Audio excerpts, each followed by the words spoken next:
Chrome open பண்ணிக்கோங்க. Chrome open பண்ணிவிட்டு அதில் வந்து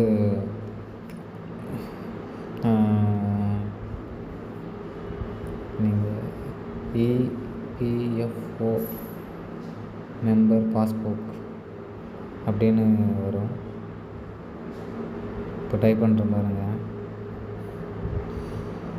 டைப் பண்ணால் கீழே 4 ஆப்ஷன் வருது பாருங்கள். ஓப்பன் பண்ணுங்கள். ஃபஸ்ட் ஆப்ஷன் பிறகு ஓப்பன் பண்ணுங்கள்.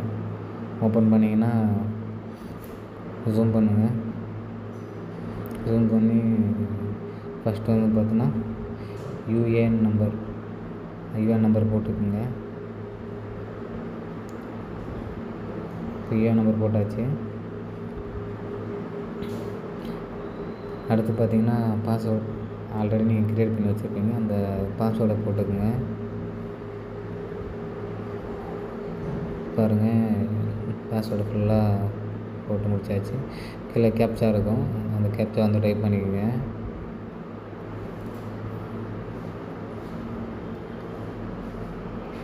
பாருங்கள், கேப்ச்சா ஃபுல்லாக கீழே சிங்கேன்னு இருக்கிற கொடுத்தீங்கன்னா உங்களுடைய பேலன்ஸ் எவ்வளோன்னு இதில் காமிக்கும். மேலே இருக்குது பாருங்கள், அதுதான் பிஎஃப் அமௌண்ட். நீங்கள் எந்தெந்த கம்பெனியில் வேலை செஞ்சீங்கன்னு சொல்லிட்டு அதில் எல்லாமே அதில் இருக்கும்.